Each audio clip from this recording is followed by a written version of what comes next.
নারায়ণী বিয়ের বছরেই শাশুড়ি মায়ের মৃত্যু। তখন রামের বয়স ছিল 2.5 বছর। সুতরাং সংসারের সকল দায়িত্ব এসে পড়ল এই 13 বছরের নারায়ণের উপরে।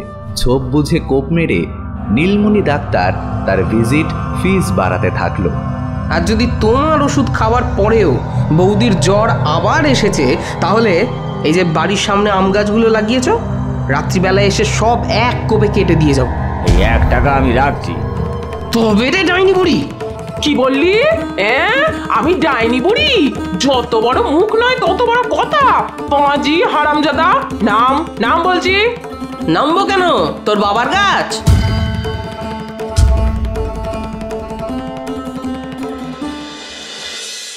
বাড়িতে নারায়ণী শুয়ে আছে, পাশে দিগম্বরী, তার ছোট মেয়ে, শ্যামলালের ছেলে, সবাই আছে। রামলাল বাড়িতে আসে। বৌদির এই অবস্থা দেখে তার চোখে জল চলে আসে। তার সাথে কেউ কথা বলেনি। তখন শ্যামলালের ছেলে এসে বলে, কাকা, তোমার বাড়ি ওই দিকে, এদিকে তো আমাদের বাড়ি। বাবা বলেছে তুমি এখানে ঢুকলে পা ভেঙে দেবে। দাদাবাবু বলেছেন তুমি এই ঘরে এসো না। কাল সকালে সব কি কি মা? বিষয় সম্পত্তি? বিষয় সম্পত্তি সব কাল ভাগ করে দেবে। আরে দিব্যি দেওয়ার কথাটা বলো না, ন্যাকা মেয়ে। দাদাবাবু দিব্যি দিয়েছেন দিদিকে, খেতেও দেবে না, কথাও বলবে না। আচ্ছা হয়েছে হয়েছে, এবার তুই চুপ কর। সত্যি বাচ্চা, তুমি মানুষজনকে আধমরা করে ফেলবে। দিব্যি না দিয়ে কি করবে? এ বাড়িতে তোমার আসা যাওয়া, খাওয়া দাওয়া আর চলবে না। নিত্য, ওকে যেতে বলো, আর তুই গিয়ে ওকে খেতে দিয়ে দে। আমি কোনো দিব্যি মানি না। আমি কিচ্ছু খাবো না। আমি না খেয়ে উপোস করে শুয়ে থাকবো।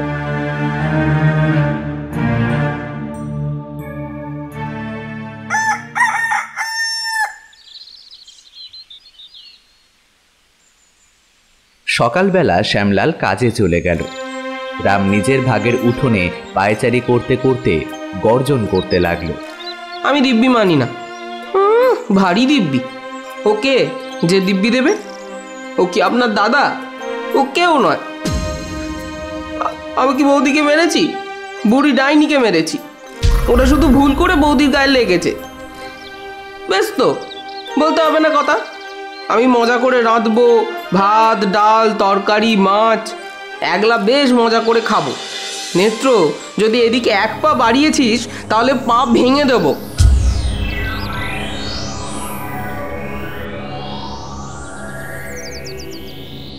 ও দিদি, দেখবে এসো, রাম না একেবারে কাঁচা কাঁচা ভাতগুলো শুকনো শুকনো খাচ্ছে। কিছুই নেই দিদি, একেবারে শুধু ভাত। কাঁচা ভাত খেলে পেট কামড়াবে যে। ওই ছোকরার আর মুরত কতখানি, কুটো ভেঙে 2খানাও করতে পারে না। কোনোদিন তো জল গড়িয়েও খায়নি গো ছেলেটা, আজ হঠাৎ হাড়ি আলাদা করে দিলে ওই বা কি করবে? ছাড় তো, যত ন্যাকা কান্না। আয় মা, আয় মা নারায়ণী, তোকে 2টো ভাত বেড়ে দি। আয়, খাবি আয়। না মা, আমি ভাত খাবো না। ভাত খাবি না তো রুটি করে দি, গরম গরম রুটি। আমি খাবো না মা, আমার খিদে নেই। সে কি রে, আজ 2 দিন ধরে তুই কিছু খাসনি? এইরকম উপোস দিয়ে বসে থাকলে শরীর যে আর চলবে না মা। বললাম তো আমার খিদে নেই, আমাকে বিরক্ত করো না মা। বুঝি না বাপু, আমাদের যেন কোনোদিন আর ব্যথা লাগেনি। যত সব।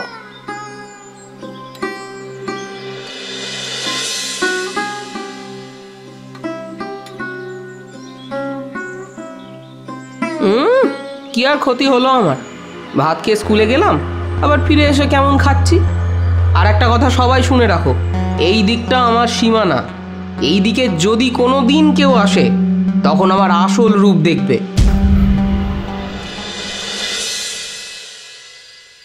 আমার কাঠ কই? আমি রাঁধবো কিসে? আমার শিলনোড়া কই? আমি বাটনা বাটবো কিসে? মা বলেছেন কাল শিলনোড়া কিনে দেবেন। না না, আমি কেনা শিলনোড়া চাই না। চাই না আমার কেনা শিলনোড়া।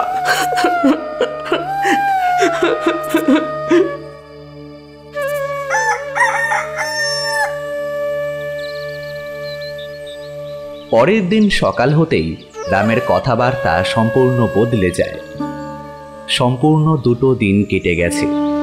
বৌদি তাকে ডাকেনি, বকাও দেয়নি, খেতেও দেয়নি। এইরকম ঘটনা তার জীবনে আগে কোনোদিনই ঘটেনি। যে রামকে পুরো গ্রাম ভয় পায়, সেই রাম আজ বাস্তবিকভাবে খুব ভয় পাচ্ছে। বৌদির ঘরের দরজার সামনে দাঁড়িয়ে সমস্ত লজ্জা সংকোচ ত্যাগ করে সে বলে, আমি কোনোদিন এরকম করবো না, এইবারের মতন ক্ষমা করে দাও বৌদি। কিন্তু ঘরের মধ্যে থেকে সেই প্রিয় কণ্ঠস্বর শুনতে না পেয়ে সে মনের দুঃখে কাঁদতে কাঁদতে চলে গেল।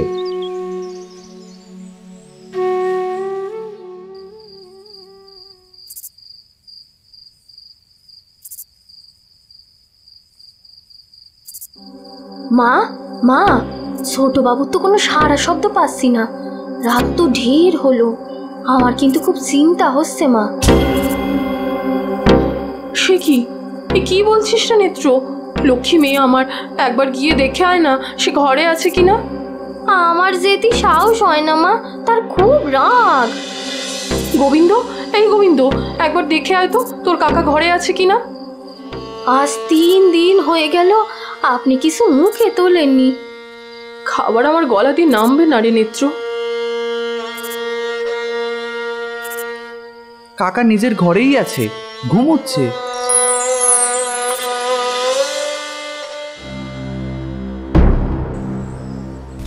তোর না শরীর খারাপ? তুই না 3 দিন কিছু খাসনি? তাহলে ভোরবেলা স্নান সেরে এসব কি হচ্ছে শুনি? দেখতে পাচ্ছ না রান্না করছি? তা তো পাচ্ছি, কিন্তু কেন শুনি? তুই কি এখন আমার হাতেও খাবি না নাকি? বৌদির না জানি কত লেগেছে। এখন কি করলে এই কম্মটা মুছে ফেলতে পারবো? ধ্যাত তেরি, ভাল লাগছে না। হ্যাঁ, কিছুদিন আগে বৌদি আমাকে এখানে থাকতে বারণ করেছিল। তাহলে আমি এখান থেকে চলে যাই, এতে নিশ্চয়ই বৌদি খুব খুশি হবে। তারকেশ্বরের দিকে কোথাও মামার বাড়ি আছে, ঠিকানাটা জানি না ঠিকই, কিন্তু কি আছে, গিয়ে খুঁজে নেব। মা মা, সর্বনাশ হয়ে গেছে, ছোট দাদা বাবু বাড়ি সেরি চলে যাচ্ছে। এসব কি বলছিস নেত্র? তুই তাকে কোথায় দেখেছিস? রাস্তার মোড়ে বড় গাছতলায় দাঁড়িয়ে আছে। তারকেশ্বর কিভাবে যেতে হয় তাই লোককে জিজ্ঞাসা করছে। বলছিল মামা বাড়ি যাবে, হাতে একটা পুটুলি নিয়ে বেরিয়েছে গো মা। নেত্র, তুই আর 1 মুহূর্ত সময় নষ্ট করিস না, এক্ষুনি যা, ওকে ডেকে আন, বল আমি ডাকছি। রাম রাম নিশ্চয়ই আসবে।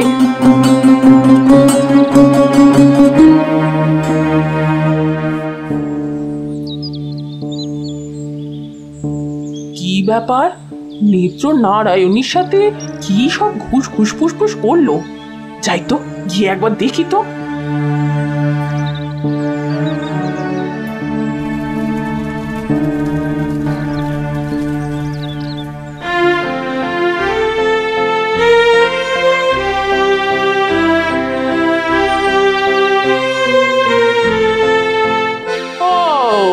তাই এত রান্না খাওয়ানো হবে বুঝি?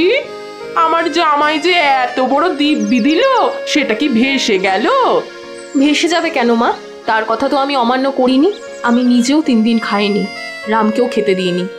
অমান্য যদি নাই করিস তবে এইসব কি হচ্ছে শুনি? যে দিব্যি দিয়েছে তার অনুমতিও তো নিতে হবে। অনুমতি আমি নিয়েছি মা। আমি কি এই বাড়িতে থাকি না নাকি?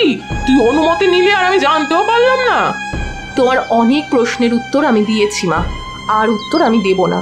আমি কার থেকে কখন কিভাবে অনুমতি নিয়েছি সে কথা তোমায় ভাবতে হবে না। তুমি এখন আমার সামনে থেকে যাও, রামকে 2টো খাইয়ে দিই। বাচ্চা আমার 3 দিন অনাহারে আছে। তবে আমার শেষ কথাটাও শুনে নে, এই বাড়িতে আমি আর থাকতে পারবো না, তোকে সেটা স্পষ্ট বলে দিলাম। আমি ঠিক এই কথাটাই মুখ ফুটে তোমায় বলতে পারছিলাম না মা। সত্যি, তোমার এখানে আর থাকা হবে না। রাম আমার বড় ছেলে, ও দুষ্টু হোক বা যাই হোক, কিন্তু আমার বাড়িতে আমার চোখের সামনে ওকে কেউ শাস্তি দেবে এটা আমি সহ্য করতে পারবো না। আজ তুমি থাকো, কিন্তু কাল অবশ্যই বাড়ি ছেড়ে চলে যেও। তোমার খরচপত্র আমি সব পাঠিয়ে দেবো, কিন্তু তুমি এখানে আর থাকতে পারবে না। না না বৌদি, এইভাবে বলো না। উনি এখানেই থাকুক। আমি ভালো হয়েছি, আমার সুমতি হয়েছে। আর একটিবার তুমি আমাকে বিশ্বাস করে দেখো। ওরে পাগল ছেলে আমার, এসব বাদ দে। 3 দিন তুই খাসনি, তোর সাথে সাথে আমিও তো শুকিয়ে গেলাম রে। এবার মুখে দুটো ভাত তোল বাবা,